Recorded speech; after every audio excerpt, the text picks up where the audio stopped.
خطاب کے لیے دعوتے سخن دے رہا ہوں فضیلت الشیخ جناب محترم پروفیسر حضرت مولانا بیعت الرحمان محسن صاحب، مالک کائنات کی توفیق سے کتاب و سنت کی روشنی میں آپ حضرات سے ہم کلام ہوں گے رحمت اللہ وبرکاتہ۔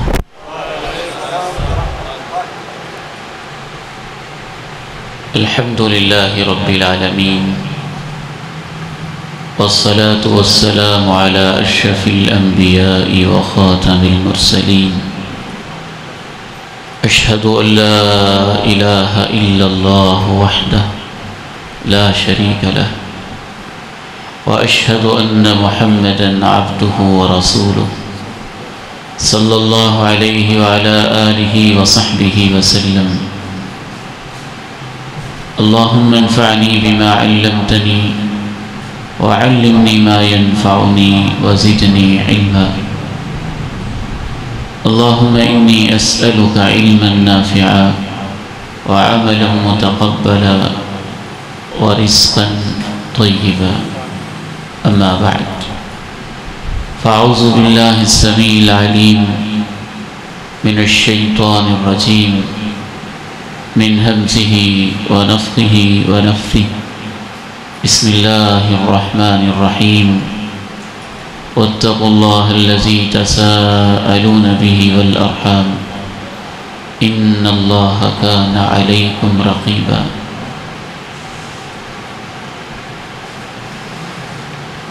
کائنات میں بہت ساری مخلوقات ایسی ہیں پیدائش کے ساتھ ہی کچھ مخلوقات چلنا شروع کر دیتی ہیں، کچھ مخلوقات پیدائش کے چند دنوں کے بعد دوڑنا بھی شروع کر دیتی ہیں، کچھ مخلوقات چند مہینوں کے اندر اپنا انتظامات اپنے طور پہ کر لیتی ہیں۔ انسان ایک ایسی نازک مخلوق ہے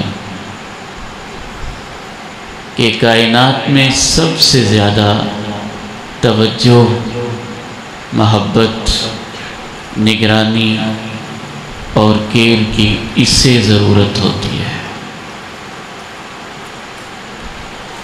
ماں کی ممتا اسے اپنی گود دیتی ہے، باپ اسے انگلی پکڑ کے چلنا سکھاتا ہے، بہنیں اسے لوریاں دیتی ہیں، بھائی اس کے ہمجولی اور محبت کے ساتھ ایک ساتھ اسے کھیلنا چلنا سکھاتے ہیں، اور تب یہ آہستہ آہستہ اپنے پاؤں پہ کھڑے ہو کے جوانی تک پہنچتا ہے۔ لیکن وہی بہنیں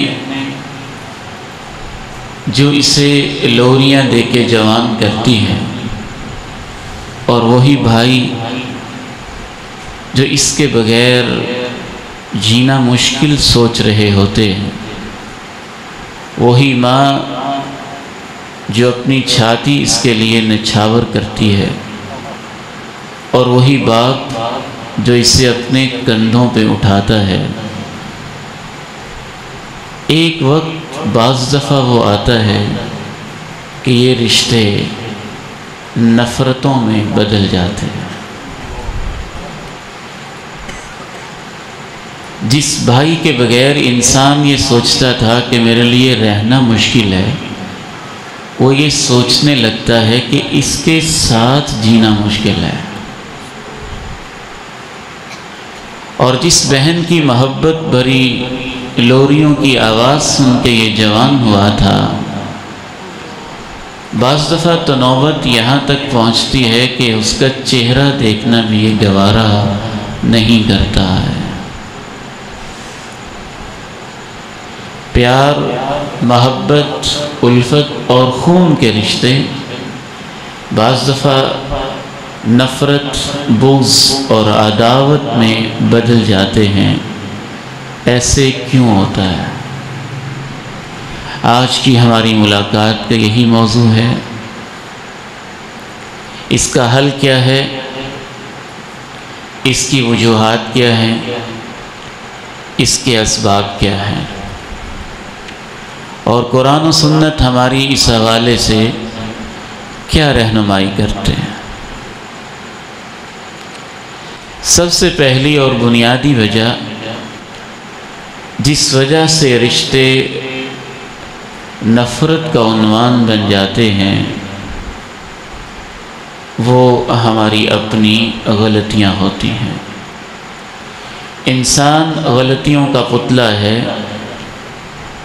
کبھی بیٹے سے باپ کے حق میں خطا ہو جاتی ہے، کبھی بھائی بہن کے حق میں کوتاہی کر بیٹھتا ہے، کبھی بہن اپنے بھائی کے کسی حق میں اس سے تقصیر ہو جاتی ہے، اور یوں غلطیاں جمع ہوتے ہوتے بعض دفعہ انسان کے لیے ناقابل برداشت ہو جاتی ہے، اور اپنے سینے کے اندر پالتے پالتے غلطیوں کی یادیں سنبھالتے سنبھالتے وہ اس کے لیے اتنی درشت اور تلخ ہو جاتی ہیں کہ وہ محبت نفرت میں بدل جاتی ہے۔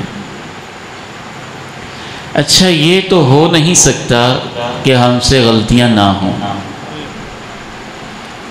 یہ تو انسان کی فطرت ہے۔ کوئی انسان بھی اس بھری مسجد میں یہ دعویٰ نہیں کر سکتا کہ میں نے کسی کے حق میں کبھی کوئی غلطی نہیں کی ہے۔ اگر وہ یہ دعویٰ کرتا ہے تو شاید وہ خود ستائی کا مریض ہے، خود پسندی کا مریض ہے۔ انسان انسان ہے، غلطیاں ہو جانا انسان کی فطرت ہے۔ تو اچھا، جب انسان سے غلطیاں ہونی ہیں اور یہ ایک طے شدہ بات ہے کہ ہر انسان سے خطا تو ہونی ہے، نفرت میں بدلنے والی غلطیاں نہیں ہوتی۔ غلطیوں کے بعد دو قسم کے رویے ہیں جو محبت کو نفرت میں بدل کے رکھ دیتے ہیں اور صدیوں کے رشتوں کو کاٹ کے رکھ دیتے ہیں، اور محبت برے چہروں کو انسان کے لیے ایسا بنا دیتے ہیں کہ وہ ان کو دیکھنا بھی گوارا اور پسند نہیں کرتا۔ ایک وجہ غلطی کرنے والے کی ہوتی ہے کہ وہ غلطی کر کے بھی اس غلطی کو تسلیم نہیں کرتا، معذرت کے لیے آمادہ نہیں ہوتا، جھکتا نہیں ہے، تواضع اختیار نہیں کرتا، عاجزی اختیار نہیں کرتا، غلطی کو تسلیم کرنے کے لیے آمادہ اور تیار نہیں ہوتا۔ اس کی انا، اس کا تکبر، اس کی نخوت، اس کا غرور، اس کی میں ایسے آڑے آتی ہے، مجال ہے کہ وہ اپنی غلطی کو لمحہ بھر کے لیے تسلیم کرے۔ جب وہ اس رویے پہ قائم رہتا ہے تو جس نے چوٹیں کھائی ہیں اس کے زخموں پہ نمک چھڑکتا ہے، اور جس سے آہستہ آہستہ وہ اس کا چہرہ اس کے لیے قابل نفرت ہو جاتا ہے۔ اور دوسری وجہ یہ ہوتی ہے کہ وہ انسان جس کے حق میں غلطی ہوئی ہے اگر اس سے معافی مانگ لی جائے تو بعض دفعہ وہ بھی معاف کرنے کے لیے تیار نہیں ہوتا۔ حل کیا ہے؟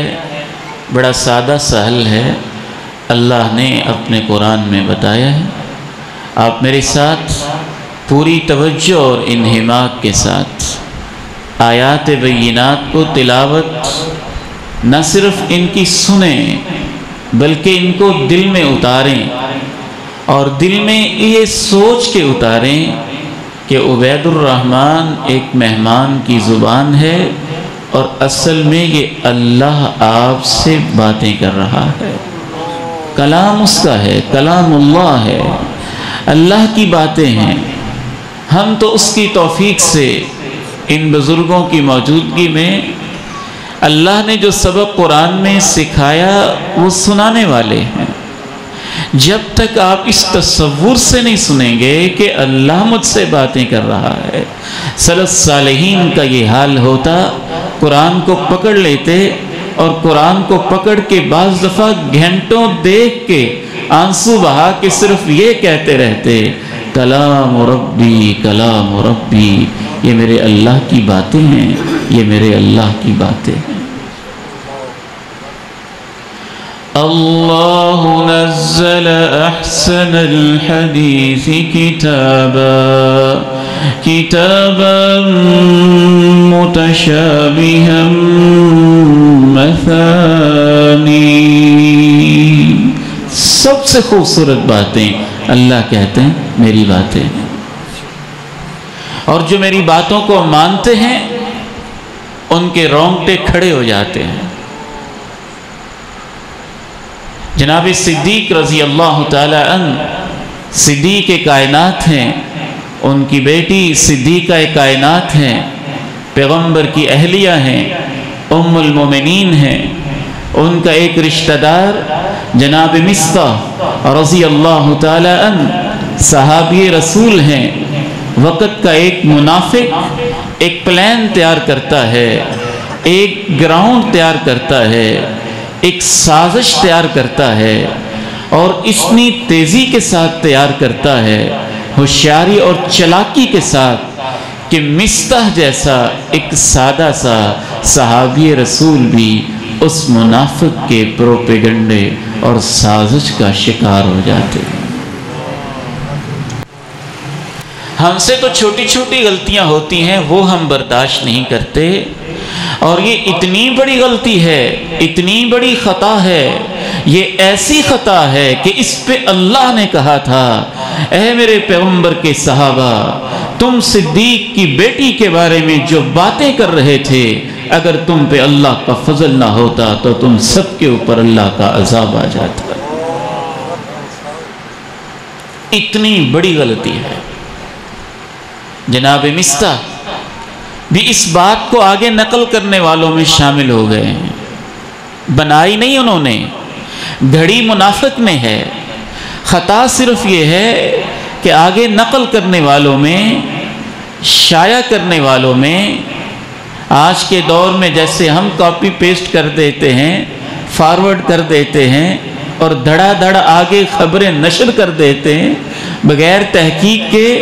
خطا یہ ہوئی ہے کہ منافق کی گھڑی ہوئی خبر ایک سادہ سے صحابی رسول کی زبان پہ آ گئی ہے، اور وہ اس کو آگے نشر کرنے والوں میں شامل ہو گئے۔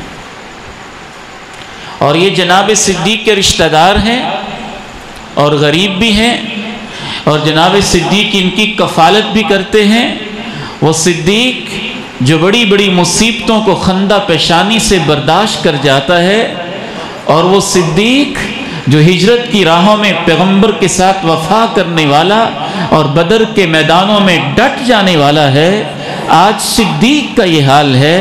بیٹیوں کی محبتیں ایسی ہوتی ہیں، باپ جانتے ہیں کہ صدیق سے بھی اپنی بیٹی کے بارے میں بات برداشت نہیں ہوتی ہے۔ کہتے ہیں اللہ کی قسم، آج تو ہم نے پیغمبر کا کلمہ پڑھا ہے، جب ہم مسلمان نہیں ہوئے تھے اس وقت بھی ہمارے خاندان کی کسی بیٹی کے بارے میں کسی کو ایسی بات کرنے کی جرات نہیں ہوئی تھی۔ قسم ڈالی، اللہ کی قسم ہے مصطح، تو رشتہ دار ہو کے اور اس کے باوجود کہ میں ہر موقع پہ تیرا خیال رکھتا ہوں، اور اس کے باوجود کہ وقتاً فوقتاً تیرے اوپر خرچ بھی کرتا ہوں، اور اس کے باوجود تیرے گھر کے اخراجات بھی میں برداشت کرتا ہوں، مصطح اس کے باوجود کہ جس کے بارے میں بات ہو رہی ہے میری بیٹی ہے، پیغمبر کی بیوی ہے، تو بھی اس سازش کے اندر دھوکے سے مبتلا ہو گیا ہے، اللہ کی قسم ہے آج کے بعد مصطح کو میرے گھر سے ایک دانہ، ایک خرچہ نہیں جائے گا۔ وَلَا يَأْتَلِ أُولُو الْفَضْلِ مِنْكُمْ وَالسَّعَةِ أَنْ يُؤْتُوا أُولِي الْقُرْبَى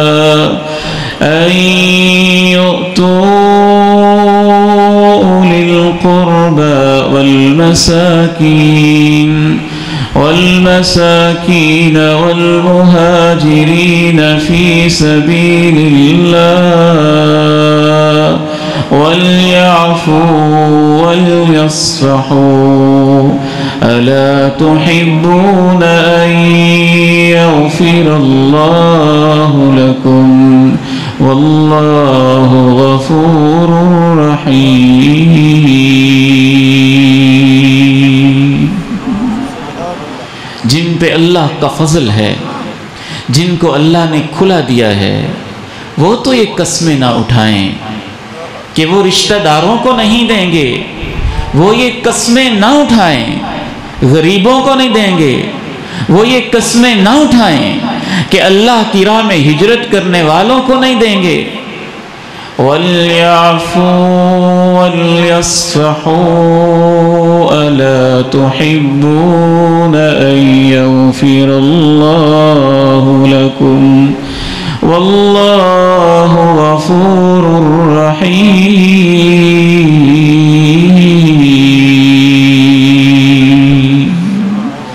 آپ کا اللہ آپ سے 4 باتیں کہہ رہے ہیں۔ پہلی بات یہ کہ قسمیں نہ ڈالیں، نہ دینے کے اوپر قسمیں نہ اٹھائیں، اور اس کے بعد 4 باتیں، وَلْيَعْفُوا وَلْيَصْفَحُوا أَلَا تُحِبُّونَ أَن يَغْفِرَ اللَّهُ لَكُمْ وَاللَّهُ غَفُورٌ رَحِيمٌ۔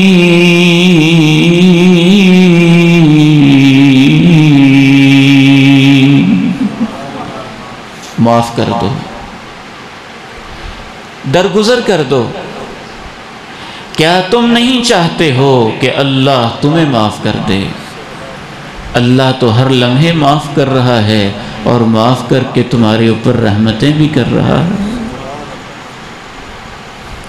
وہ اتنا بڑا مالک، اس کے حق میں تم صبح و شام غلطیاں کرتے ہو، اور پھر اتنے بڑے مالک سے تم یہ بھی درخواستیں کرتے ہو کہ اللہ میں ایک دن میں 70 بھی غلطیاں کر جاؤں تو پھر بھی تو مجھے معاف کر دینا۔ وہ زمین و آسمان کا مالک ہے، وہ عرش عظیم کا مالک ہے، اس سے بڑا کون ہو سکتا ہے؟ اس کے حق میں غلطی اس سے زیادہ خطا کس کی ہو سکتی ہے؟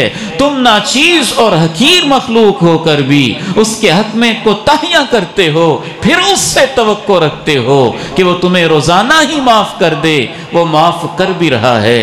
جب تم اللہ سے یہ توقع رکھتے ہو تو اللہ تم سے کہتا ہے کہ اگر تم مجھ سے معافی چاہتے ہو تو میں تم سے چاہتا ہوں کہ تم اپنے رشتہ داروں کو معاف کر دیا۔ وَلْيَعْفُوا وَلْيَصْفَحُوا أَلَا تُحِبُّونَ أَن يَغْفِرَ اللَّهُ لَكُمْ وَاللَّهُ غَفُورٌ رَحِيمٌ۔ عفا کا معنی ہوتا ہے مٹا دینا۔ عفت الریح الاثر، ہوا چلی اور اس نے نشان کو مٹا دیا۔ تو اس غلطی کی جو سزا بنتی ہے اس سزا کو مٹا دو، نہ دو، اس رشتہ دار کو وہ سزا نہ دو، یہ ہے معاف کر دو۔ ساتھ کہا کہ الصف ولیصفحوا، درگزر بھی کر دو۔ مفسرین لکھتے ہیں کہ اللہ نے 2 لفظ علیحدہ علیحدہ اس لیے استعمال کرتے ہیں کہ کبھی معاف کرنے کا انداز یہ بھی ہوتا ہے کہ آپ ڈانٹتے ہیں، آپ جھڑکتے ہیں، آپ تانا دیتے ہیں، پوری مجلس کے اندر کہتے ہیں تو نے یہ بھی کیا، تو نے یہ بھی کیا، تو نے یہ بھی کیا، جا میں نے تجھے معاف کر دیا۔ اللہ کہتے ہیں ایسے نہیں، تم ایسے معاف کرو کہ جو اس نے غلطی کی ہے اس کو دل سے مٹا کے سزا ختم کر کے پوری زندگی تذکرہ بھی نہ کرو کہ میں نے اسے معاف کیا تھا۔ تم اللہ سے کیسی معافی چاہتے ہو؟ کیا ایسی معافی چاہتے ہو کہ قیامت کے دن انبیاء موجود ہوں، صدیقین موجود ہوں، شہداء موجود ہوں، صالحین موجود ہوں، ماں باپ موجود ہوں، میدان محشر میں اللہ تمہیں سامنے بلائے اور بلا کے کہے تو مجرم ہے، تو نے زنا کیا، تو نے چوری کی، تو نے جھوٹ بولا، تو نے یہ کیا، جا میں نے تجھے معاف کر دیا۔ ایسی معافی چاہتے ہو تو ایسے معاف کر دو۔ اگر تم ایسی معافی چاہتے ہو کہ میدان محشر میں اللہ پردے ڈال کے ایسے ہی کہہ دے جا میرے بندے میں نے تجھے معاف کر دیا، ایسی معافی چاہتے ہو تو میرے بندوں کو بھی ایسے ہی معاف کرو۔ وَلْيَعْفُوا وَلْيَصْفَحُوا أَلَا تُحِبُّونَ أَن يَغْفِرَ اللَّهُ لَكُمْ۔ جناب صدیق کی آنکھوں میں آنسو آ جاتے ہیں اور رو رو کے کہتے ہیں اللہ تیری ذات کی قسم ہے، ہم کیوں تیری معافی نہیں چاہتے، ہم تو چاہتے ہیں تو ہمیں معاف کر دے، آج کے بعد مستہ کے خرچے میں کوئی کمی نہیں آئے گی۔ آگے بڑھیے۔ دوسری وجہ یہ ہوتی ہے رشتوں کے ٹوٹ جانے کی، ان کے بکھر جانے کی۔ جب بیٹے جوان ہوتے ہیں، جب بیٹیاں جوان ہوتی ہیں، بیٹوں کے فرض ادا کرنے کا وقت آتا ہے، بیٹیوں کی رخصتی کا وقت آتا ہے، بھائی اپنے بھائی کے پاس جاتا ہے، بہن اپنی بہن کے پاس جاتی ہے پیغام لے کے، میری بیٹی جوان ہے، آپ کا بیٹا جوان ہے، ہم آپس میں مل جاتے ہیں۔ کسی وجہ سے وہ رشتہ نہیں لے سکتا یا نہیں دے سکتا، اور وہ معذرت کر لیتا ہے کہ میں رشتہ کسی وجہ سے نہیں دے سکتا یا نہیں لے سکتا۔ پہلی بات تو یہ ذہن میں رکھنی چاہیے، آپس میں رشتے ہوں تو یہ خیر کی بات ہے، محبت کی بات ہے، صلہ رحمی کی بات ہے، لیکن رشتے چاہتوں کے ساتھ ہوتے ہیں، زبردستی تو نہیں ہوتے، جبر کے ساتھ تو نہیں ہوتے، سر پہ تلوار رکھ کے تو نہیں ہوتے، دھونس کے ساتھ تو نہیں ہوتے۔ رشتہ دو، نہیں دو گے تو میرے دروازے تیرے لیے بند، تیرے دروازے میرے لیے بند۔ آپ کو یہ حق تو پہنچتا ہے کہ آپ خواہش کا اظہار کریں، بہن کو یہ حق تو پہنچتا ہے وہ خواہش کا اظہار کرے۔ اخلاقیات کا تقاضا تو ہے کہ ٹھیک ہے آپس میں رشتے ہو جائیں، لیکن یہ کون سا اخلاق ہے، یہ کون سی شریعت ہے، یہ کون سا ضابطہ ہے کہ آپ تلوار کے زور پہ رشتہ لینا اور دینا چاہتے ہیں اور پھر دھمکیاں لگاتے ہیں کہ رشتہ آپ نے نہ لیا نہ دیا تو میرے تیرے دروازے بند ہیں۔ اور خصوصاً آج کے اس ماحول میں جب بعض دفعہ آپ کو کیا پتا، ہر شخص اپنا پیٹ تو ننگا نہیں کر سکتا اور اندر کی ساری باتیں تو کھل کے آپ کو نہیں بتا سکتا، آپ ضرور ہی اس کو ذلیل و رسوا کرنا چاہتے ہیں۔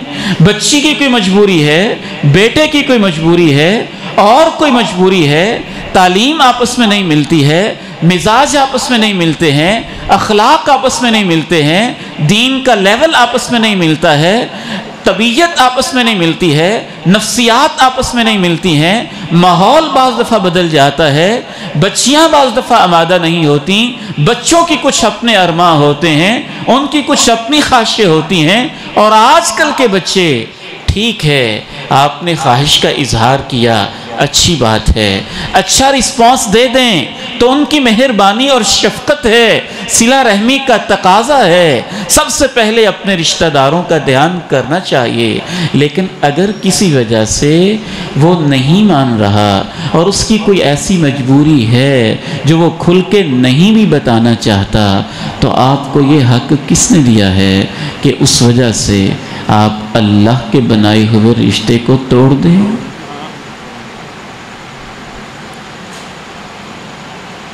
یہ کزن ہے نا آپس میں، ان کو تو اللہ نے محرم نہیں بنایا نا، ان کو تو آپ محرم بنانا چاہتے ہیں اور یہ رشتہ آپ جوڑنا چاہتے ہیں۔ اللہ نے تو ان کو ایک دوسرے کا غیر محرم ہی بنایا ہے، آپ جوڑنا چاہتے ہیں۔ جو رشتہ آپ جوڑنا چاہتے ہیں کسی وجہ سے وہ جڑ نہیں سکا، تو اس کی بنیاد پہ وہ 40 سال کا پرانا رشتہ جو اللہ نے ماں کے پیٹ میں تمہارا اپنے بھائی اور بہن کے ساتھ بنایا تھا، اس کو توڑنے کا جواز آپ کو کس نے دیا ہے؟ فَهَلْ عَسَيْتُمْ إِن تَوَلَّيْتُمْ أَن تُفْسِدُوا فِي الْأَرْضِ وَتُقَطِّعُوا أَرْحَامَكُمْ أُولَئِكَ الَّذِينَ لَعَنَهُمُ اللَّهُ فَأَصَمَّهُمْ وَأَعْمَى أَبْصَارَهُمْ۔ اگر تم زمین میں فساد کرو گے، رشتوں کو توڑ ڈالو گے، تو یہی وہ لوگ ہیں جن پہ اللہ کی لعنت ہوگی۔ اللہ ان کو کانوں سے بہرا کر دے گا اور آنکھوں سے اندھا کر دے گا، یعنی ان کے دل سخت ہو جائیں، وہ حق بات کو سنیں گے نہیں، وہ بہنوں کی محبت سنیں گے نہیں، ان کی فریاد پہ کان نہیں دھریں گے، وہ حقائق کو آنکھوں سے دیکھیں گے نہیں۔ نماز پڑھنے کے باوجود جو رشتہ توڑ دینے والا انسان ہے، محض اس وجہ سے کہ اس کی پسند کے مطابق کسی مجبوری اور عذر کی وجہ سے اس کے ساتھ رشتہ کوئی نہیں لینے دینے کا معاملہ کر سکا، تو ایسا انسان جو اس وجہ سے رشتے کو توڑ دیتا ہے جو اللہ نے بنایا ہے، آہستہ آہستہ سخت اور پتھر دل ہو جاتا ہے۔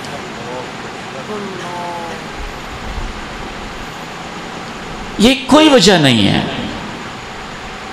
ٹھیک ہے، بچوں کو بھی ہم نصیحت کرتے ہیں، بیٹیوں کو بھی ہم نصیحت کرتے ہیں، جہاں تک ہو سکے اپنے رشتہ داروں کی برائیاں بھی ہم نے دیکھی ہوتی ہیں، اچھائیاں بھی ہمارے سامنے ہوتی ہیں، ہمارے سامنے وہ ایک بالکل کھلے راز کی طرح ہوتے ہیں اور بالکل ہر چیز ان کی اوپن ہوتی ہے، اور اجنبی لوگوں کے ہم نے بس اوپر سے ٹیپ ٹاپ تو دیکھی ہوتی ہے، اندر کی کمزوریوں سے ہم واقف نہیں ہوتے۔ بلا وجہ رشتوں میں دراڑیں نہیں ڈالنی چاہیے۔ بچوں اور بچیوں کو نصیحت تو ہم یہی کرتے ہیں، لیکن بہرحال اللہ نے ان کے اندر بھی ایک خواہش، ایک ول، ایک ارادہ رکھا ہے، اس کو قتل کرنے کا ہمیں حق نہیں پہنچتا ہے۔ اسی لیے رسول اللہ صلی اللہ علیہ وسلم کی لائی ہوئی شریعت کے مطابق ہر بیٹی کو یاد رکھنا چاہیے اور ہر باپ کو یاد رکھنا چاہیے، اگر وہ رشتہ جس پہ بیٹی راضی نہیں ہے وہ بھی غیر شرعی رشتہ ہے، باپ اگر زبردستی کرتا ہے، اور اگر بیٹی زبردستی کرتی ہے اور باپ راضی نہیں ہے، وہ بھی غیر شرعی رشتہ ہے۔ شرعی رشتہ وہی ہوتا ہے جس پہ بیٹی بھی راضی ہو اور باپ بھی راضی ہو، دونوں راضی ہوں گے تو وہ رشتہ شرعی ہوگا، ادروائز وہ رشتہ غیر شرعی ہے۔ ایما امرأة نکحت بغیر اذن ولیہا فنکاحها باطل باطل باطل۔ بیٹیوں کو اللہ کے پیغمبر نے یہ سبق سکھایا، دنیا کی جو بیٹی بھی اپنے باپ سرپرست کی اجازت کے بغیر شادی کر لیتی ہے، اس کا نکاح باطل ہے، باطل ہے، باطل ہے۔ اور باپوں کو اللہ کے پیغمبر علیہ السلام نے یہ سبق دیا، البکر تستأذن، بیٹی کا نکاح اس وقت تک نہ کرو جب تک اس سے اجازت نہ لے لو۔ صحابہ نے پوچھا اجازت کیا ہوتی ہے؟ کہا اجازت یہ ہوتی ہے کہ وہ خاموش رہے، وہ دہائیاں دے رہی ہو، وہ چیخ رہی ہو نہ کرو نہ کرو، آپ زبردستی کر رہے ہو، تو شریعت بہرحال اس کی اجازت نہیں دیتی۔ تیسری وجہ جس وجہ سے رشتے ٹوٹ جاتے ہیں اور رشتے بکھر جاتے کہ بعض دفعہ پیار محبت کے ساتھ ہم نے رشتہ لیا ہوتا ہے، رشتہ دیا ہوتا ہے، لیکن بچوں کا آپس میں مزاج نہیں ملتا ہے اور کسی وجہ سے سیپریشن ہو جاتی ہے، طلاق ہو جاتی ہے، گھر ٹوٹ جاتا ہے، سمجھانے کے باوجود وہ آپس میں آباد نہیں ہوتے ہیں۔ انہوں نے تو آپس کا تعلق توڑا ہی تھا اور اس وجہ سے ہم پورے خاندان کو توڑ کے رکھ دیتے ہیں۔ اچھا، اگر وہ شادی میں آئے تو ہم نہیں آئیں گے، ان کا ایک شخص بھی آیا تو ہم نہیں آئیں گے، اگر ان میں سے کوئی شخص ہمیں کسی ٹیبل پہ میرج ہال میں نظر آ گیا تو ہم واپس چلے جائیں گے۔ اور میرے بھائیوں، میرے پیاروں، میرے عزیزوں، میرے بزرگوں، میری ماں، میری بہنوں، تقدیر کسے کہتے ہیں؟ تقدیر پر ایمان کیا ہوتا ہے؟ ہم کیا سوچتے ہیں اور کیا ہو جاتا ہے؟ زخم تو بڑے گہرے لگتے ہیں، ٹھیک ہے، یہ بات تسلیم شدہ ہے، باپ کے لیے جینا اور سونا مشکل ہو جاتا ہے، بیٹیوں کی زندگی اور ان کا مستقبل داؤ پہ لگ جاتا ہے اور وہ اندر سے ٹوٹ پھوٹ کا شکار ہو جاتی ہیں۔ زخم تو یہ بڑے گہرے ہوتے ہیں طلاق کے اور سیپریشن کے، لیکن کیا ان زخموں کا حل یہی ہے کہ جو باقی رشتے ہیں ان کو بھی توڑ دیا جائے؟ کیا شریعت ہمیں یہ کہتی ہے؟ وَلَنَبْلُوَنَّكُمْ بِشَيْءٍ مِّنَ الْخَوْفِ وَالْجُوعِ وَنَقْصٍ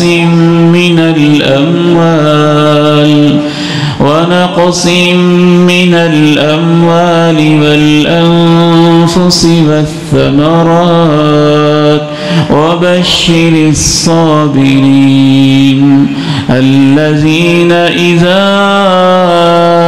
أَصَابَتْهُم مُّصِيبَةٌ قَالُوا إِنَّا لِلَّهِ وَإِنَّا إِلَيْهِ رَاجِعُونَ أُولَئِكَ عَلَيْهِمْ صَلَوَاتٌ مِّن رَّبِّهِمْ وَرَحْمَةٌ وَأُولَئِكَ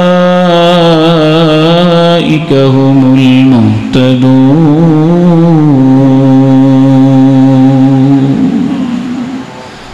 ہم صبر والی امت ہیں، حوصلے والی امت، برداشت والی امت ہیں۔ زخم سے کون انکار کرتا ہے؟ دکھ پہنچنے سے کون انکار کرتا ہے؟ تکلیف پہنچنے سے کون انکار کرتا ہے؟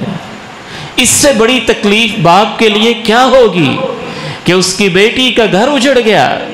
اس سے بڑا اس کے لیے صدمہ کیا ہوگا کہ جیتے جی وہ اپنے بچوں کو اور اپنے نواسوں کو یتیموں کی طرح لاوارث دیکھنے لگا؟ اس سے بڑا اس کے لیے صدمہ کیا ہوگا جس کو اس نے محبتوں چاہتوں کے ساتھ رخصت کیا تھا؟ وہ بیٹی اب گھر میں آئی بیٹھی ہے، وہ دیکھتا ہوگا تو اس کے دل پہ کیا بیتتی ہوگی۔ لیکن سوال یہ ہے کہ جو رشتے بچ گئے ہیں ان کو توڑنے سے کیا یہ رشتہ واپس ہو جائے گا؟ یہ تو مسئلے کا حل نہیں ہے۔ ٹھیک ہے، انہیں نباہ کرنا چاہیے تھا، غلط کیا اس نے، خطا ہوئی اس سے، لیکن کیا اس غلطی کے اوپر ہم اور غلطی کریں گے؟ اور اس نے ایک رشتہ توڑا تھا اور ہم باقی بھی توڑ کے رکھ دیں گے اور اتنے توڑیں گے کہ ہماری نسلیں بھی دشمنی میں اور دلوں میں کینے لے کے پیدا ہوں گی اور اپنے بیٹوں اور پوتوں کو بھی سبق سکھا کے جائیں گے کہ خبردار، جو تم ان کے گھر گئے کتنا بڑا جرم کرتے ہیں، ہم تو آنے والی نسلوں کو بھی ذہنوں کو زہر سے بھر کے رکھ دیتے ہیں اور ایک بنیاد ڈال دیتے ہیں نفرت کی، بیج ڈال دیتے ہیں عداوت کے اور دشمنی کے۔ حضرت حافظ عبد المنان نور پوری رحمہ اللہ رحمتاً واسعہ گجرانوالہ کے شیخ الحدیث تھے، راجوال ادارہ میں درس بخاری کے لیے تشریف لایا کرتے تھے۔ ان کے بارے میں ایک صاحب علم نے بڑا خوبصورت جملہ لکھا، یوں لگتا تھا جیسے حضرت حافظ عبد المنان عہد صحابہ کا کوئی قافلے سے بچھڑا ہوا انسان ہے جو اس صدی میں آ گیا ہے۔ کیا علم، کیا زہد، کیا تقوی، کیا للہیت، کیا ذکر و اذکار، اور کیا اللہ رب العزت نے ورا کی کیفیت رکھی تھی۔ ایک بیٹے کو دیکھتے ہیں، نوجوان ہے، قابل ہے، دین کا طالب علم ہے، بیٹی کا رشتہ اسے دے دیتے ہیں۔ کیسے کیسے لوگوں کو کیسی کیسی تکلیفیں پہنچتی ہیں، کیسے کیسے لوگوں کو کیسے کیسے دکھ پہنچتے ہیں، اور وہ دکھ ہی امتحان ہوتے ہیں کہ آپ ان میں رد عمل کیا دیتے ہیں، شریعت کے مطابق یا اپنے جذبات کے مطابق۔ حضرت حافظ عبد المنان نور پوری رحمہ اللہ کہ اس داماد نے حضرت حافظ صاحب کی بیٹی کو طلاق دے دی۔ حضرت حافظ صاحب نے اپنے داماد کو بلایا، پاس بٹھا کے کہا، بیٹے میرے تیرے ساتھ 3 رشتے تھے۔ ایک رشتہ اسلام کا، کلمہ کا، ایمان کا تھا، انما المؤمنون اخوہ، ایمان والے آپس میں بھائی بھائی ہوتے ہیں۔ دوسرا رشتہ استاد اور شاگرد کا تھا، تو میرے پاس پڑھتا رہا، تو میرا روحانی بیٹا، میں تیرا استاد، میں تیرا روحانی باپ۔ اور تیسرا رشتہ سسر اور داماد کا تھا، بیٹا مجھے تکلیف بہت ہوئی ہے، تو نے ایک رشتہ توڑ دیا ہے، لیکن میں حدیث پڑھنے پڑھانے والا اللہ کا بندہ عبد المنان تجھے کہتا ہوں، میرے گھر کے دروازے پھر بھی کھلے ہیں، استادی شاگردی اور ایمان کا رشتہ میں پھر بھی نبھانے کی کوشش کروں گا۔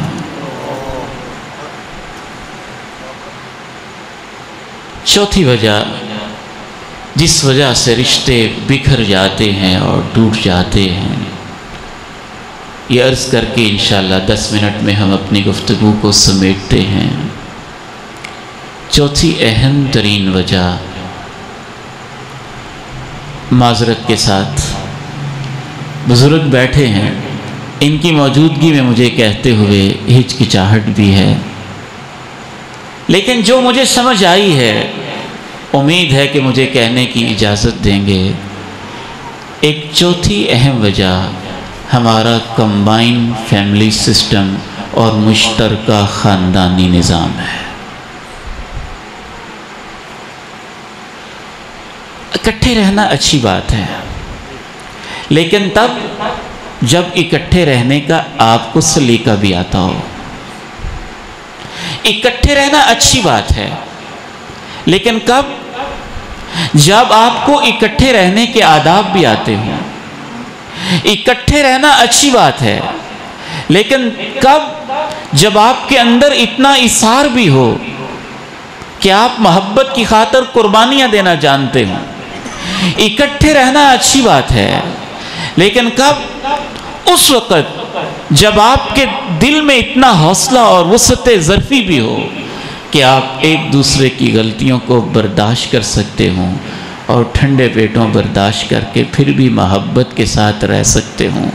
اور میں معذرت کے ساتھ کہوں گا، اگر آپ اکٹھے رہتے ہیں صرف اس لیے کہ دنیا نہ کہے کہ علیحدہ علیحدہ ہو گئے ہیں، اور دنیا کو پتہ چلے کہ ہمارا کھانا بھی اکٹھا بنتا ہے، اور اندر آئے روز صبح و شام لڑائیاں ہوتی ہوں، تو ایسے اکٹھے رہنے سے بہتر ہے کہ آپ محبت سے علیحدہ ہو جائیں۔ زبردستی اکٹھے رکھنا اور ہر ایک کے جذبات کو مجروح کرتے رہنا، دکھانا یہ کہ ہمارا کھانا اکٹھا ہے اور گھر کا ہر شخص اپنے لیے علیحدہ علیحدہ بھی کوئی چوری چوری کھا رہا ہو، لا رہا ہو، تو اس طرح اکٹھے رہنے سے بہتر ہے آپ سب کو آزادی دیتے ہیں۔ اور یہ نہ سمجھیں، میں یہ نہیں کہتا، اس کے اوپر بڑی لمبی چوڑی بحثیں اور ڈیبیٹس ہیں کہ کمبائن فیملی سسٹم ہونا چاہیے یا انفرادی ایک خاندانی نظام ہونا چاہیے۔ میں پوری بصیرت کے ساتھ سمجھتا ہوں اسلام اس میں مداخلت نہیں کرتا ہے، آپ علیحدہ علیحدہ رہیں، آپ اکٹھے رہیں، اسلام کہتا ہے اچھے طریقے سے رہیں۔ جس طریقے سے آپ اچھا رہ سکتے ہیں وہی اسلامی طریقہ ہے، جس میں غیبت نہ ہو، جس میں بدگمانیاں نہ ہوں، جس میں چغلیاں نہ ہوں، جس میں ایک دوسرے کے خلاف ورزہ سرائیاں نہ ہوں، جس میں ایک دوسرے کے اوپر حملے نہ ہوں، جس میں ایک دوسرے کی عزت پہ کیچڑ نہ اچھالا جاتا ہو، جس میں پردہ ہو، جس میں حیا ہو، جس میں عفت ہو، جس میں ایثار ہو، جس میں محبت ہو۔ اگر آپ کو اکٹھے رہنے سے یہ چیز ملتی ہے تو اکٹھے رہ لیں، اور اگر آپ کو یہ چیزیں علیحدہ ہونے سے ملتی ہیں تو اللہ کا واسطہ ہے پھر زبردستی اکٹھے رہنے کی کوشش نہ کریں۔ یہ تصور کہ لڑتے بھی رہیں گے اور اکٹھے رہیں گے، غیبتیں بھی صبح و شام ہوں گی اور اکٹھے رہیں گے، لڑائیاں بھی ہوں گی اور اکٹھے رہیں گے، معذرت کے ساتھ یہ تصور ہندوانہ تصور ہے اور ہندو کلچر کا تصور ہے۔ اللہ کے پیغمبر علیہ السلام کی 9 ازواج مطہرات ہیں، آپ نے ہر ایک کو علیحدہ گھر بنا کے دیا ہے، حالانکہ ان کی اولادیں بھی نہیں اور آپس میں کوئی لڑائی جھگڑے کا ایسا مسئلہ بھی نہیں ہے، اور گھر بھی اتنے چھوٹے سے اور محدود کہ بمشکل 15 فٹ کا کمرہ ہوگا اور بڑی مشکل کے ساتھ 20 فٹ کا صحن ہوگا۔ یہ تھا اللہ کے پیغمبر کا حجرہ مبارکہ جو آپ نے اپنی ہر زوجہ مطہرہ کو علیحدہ علیحدہ بنا کے دیا ہوا تھا۔ اور اسلام جو پردے کی تلقین کرتا ہے اور جو ہر ایک کو اپنی زندگی جینے کا حق دیتا ہے، اگر وہ اکٹھے رہ کر بھی آپ کر سکتے ہیں تو رہیں اکٹھے، اچھی بات ہے، اس میں برکت ہے، اس میں خیر ہے۔ لیکن اگر آپ نے لڑائی جھگڑے کر کے زبردستی 15 سال اکٹھے رہنا ہے اور پھر ایک دوسرے کا سر پھوڑ کے علیحدہ ہونا ہے تو بہتر ہے شروع سے ہی ہو جائیں، محبت سے ہو جائیں، اچھے طریقے سے ہو جائیں۔ اور خصوصاً میں والدین سے کہنا چاہوں گا کہ جب شروع ہی سے معاملات کلیئر نہیں ہوتے ہیں، ایک بیٹا جوان ہوا، وہ کاروبار میں شریک ہوا، دوسرا آیا، 5 سال بعد وہ بھی شریک ہوا، 10 سال بعد تیسرا شریک ہوا، 20 سال بعد چوتھا شریک ہوا، معاملات آپس میں کلیئر ہیں ہی نہیں کہ یہ کس بیس پہ اکٹھے شراکت کر رہے ہیں۔ آیا کہ یہ جو بیٹا شریک ہو رہا ہے بطور پارٹنر باپ کے کاروبار میں آ رہا ہے، بطور ملازم آ رہا ہے، یا اخلاقی طور پہ صرف تعاون کے لیے آ رہا ہے؟ جب یہ چیزیں کلیئر نہیں ہوتی ہیں اور پھر وہ کاروبار پھیل جاتا ہے اور تقسیم کی باری آتی ہے تو پھر اس وقت یہ رشتے نفرتوں میں بدلنے لگ جاتے ہیں۔ معاملات کو شروع سے کلیئر ہونا چاہیے اور واضح اور طے ہونا چاہیے۔ اگر آپ نے بڑے بیٹے کو صرف اپنے معاون کے طور پہ ساتھ شامل کیا ہے، وہ اخراجات لے رہا ہے اور آپ کا تعاون کر رہا ہے، تو اس سے بتائیں آپ اخلاقی طور پہ میرے ساتھ شریک ہیں۔ اگر آپ نے اس حیثیت سے وہ شریک ہونا چاہتا ہے کہ نہیں، جیسے ایک آپ اور آدمی بھی رکھیں کہ آپ اس کو تنخواہ دیں گے، تو ٹھیک ہے، بعض شہری اور کاروباری لوگ اس طرح کے معاملات بھی طے کر لیتے ہیں اور اس میں کوئی حرج نہیں۔ اگر وہ ایک پارٹنر کے طور پہ شریک ہے تو بھی واضح ہونا چاہیے کیسے شریک کرنا چاہتے ہیں، یہ آپ کی مرضی ہے، لیکن شریعت کہتی ہے واضح ہونا چاہیے۔ آخری بات عرض کر کے میں اجازت چاہتا ہوں، آخری اہم ترین وجہ رشتوں کے ٹوٹنے اور بکھرنے کی دنیا کی محبت اور آخرت سے غفلت ہے۔ جب ہم دنیا ہی کو سب کچھ سمجھتے ہیں اور آخرت کو بھول ہی جاتے ہیں تو پھر نہ ہم سے غلطیاں برداشت ہوتی ہیں، نہ ہمارے اندر حوصلے ہوتے ہیں، نہ ہم اپنے ظرفوں کو وسیع کرتے ہیں۔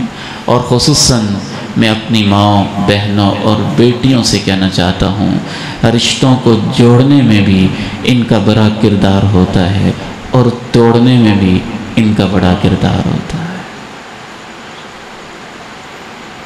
امت کی بیٹیوں کو بھی سمجھنا چاہیے کہ آج امت تو پہلے ہی پریشان ہے۔ جب آج کا نوجوان گھر سے ہی ایک نفرت والا ماحول لے کے باہر نکلے گا، جب گھر کے اندر بھی ہر وقت وہ لڑائیاں دیکھے گا، جب 5 مرلے کے گھر کے اندر سر پٹھول کا ماحول دیکھے گا، جب وہ بیچارہ 5 مرلے کے گھر کے اندر کبھی اپنی ماں کو دیوار کے ساتھ روتا دیکھے گا اور کبھی اپنے باپ کو لڑتا جھگڑتا دیکھے گا، کبھی نند باوج کے مسئلے کے اندر لڑائیوں جھگڑوں کو دیکھے گا، تو اس امت کا پھر وہی حال ہوگا جو آپ دیکھ رہے ہیں۔ گھر سے لے کے پھر پارلیمنٹ تک سارا معاشرہ لڑائی پہ ہی لگا ہوگا، کیونکہ گھر سے تربیت یہ ملی ہے، گھر سے ماحول یہ ملا ہے۔ یہ امت محبتوں والی امت ہے، یہ امت اظہار کرنے والی امت ہے، یہ امت قربانیاں دینے والی امت ہے، لیکن یہ تربیت ہمیں گھروں سے کرنا ہوگی۔ بل تؤثرون الحیاة الدنیا والآخرة خیر وابقى ان هذا لفی الصحف الاولى صحف ابراہیم وموسیٰ۔ تمہارا اصل مسئلہ یہ ہے تم دنیا پہ مرتے ہو، اور تمہارا اصل مسئلہ یہ ہے کہ تم آخرت کو پیچھے چھوڑتے ہو، دنیا کو آگے رکھتے ہو۔ الہاکم التکاثر حتی زرتم المقابر کلا سوف تعلمون ثم کلا سوف تعلمون كلا لو تعلمون علم اليقين لترون الجحيم ثم لترونها عين اليقين ثم لتسألن يومئذ عن النعيم۔ میں نے دیکھا ہے جو زندگی میں ایک دوسرے کی قدر نہیں کرتے، مرنے کے بعد پوری زندگی پچھتاتے رہتے ہیں۔ اور یہ بھی ذہن میں رکھیے، اگر آپ رشتوں کو نبھانے کی خاطر دنیا کی قربانی دے دیں گے تو اللہ کے پیغمبر نے قسم اٹھا کے کہا ہے کہ اللہ آپ کی عزت میں اضافہ کر دے گا۔ اللہ کے پیغمبر نے گارنٹی دی ہے، اگر آپ رشتوں کو نبھانے کی خاطر دنیا کو تھوڑا پیچھے کر دیں گے تو اللہ آپ کو دنیا بھی وہاں سے دے گا جو آپ نے کبھی سوچی نہیں ہوگی۔ اگر آپ رشتوں کو نبھانے کی خاطر اللہ کی رضا کے لیے دنیا کے کوئی 1-2 مرلے قربان بھی کر دیں گے تو انشاءاللہ اللہ آپ کے آدھے مرلے میں بھی وہ برکت ڈالے گا جو ایک کنال میں بھی نہیں ہوتی ہے۔ اور اگر آپ دنیا کی خاطر رشتوں کو توڑنے والے ہو جائیں گے تو پھر آپ کو دنیا ممکن ہے مل جائے، لیکن ایسی ملے گی کہ دنیا بلڈ پریشر ساتھ لے کے آئے گی، ٹینشن بھی ساتھ لے کے آئے گی، انگزائٹی بھی ساتھ لے کے آئے گی، ڈپریشن بھی ساتھ لے کے آئے گی، شوگر کی بیماری بھی ساتھ لے کے آئے گی، اور ایسی بے برکتی لے کے آئے گی کہ آپ اپنی کروڑوں کی دنیا میں سے صبح و شام سکون کے ساتھ شاید ایک ٹائم کا کھانا بھی نہیں کھا سکیں گے۔ بل تؤثرون الحیاة الدنیا والآخرة خیر وابقا ان هذا لفی الصحف الاولی صحف ابراہیم موسیٰ۔ جیتے جی زندگی میں ایک دوسرے سے معافی بھی مانگیں اور ایک دوسرے کو معاف بھی کریں، محبتیں پالیں، محبتیں بانٹیں اور محبتیں اپنائیں اور محبتیں ماحول کے اندر بکھیریں تاکہ آپ کو واپس محبتیں ملنا شروع ہو جائیں۔ اللہ سے دعا ہے اللہ تعالیٰ مجھے اور آپ کو عمل کی توفیق عطا فرمائے۔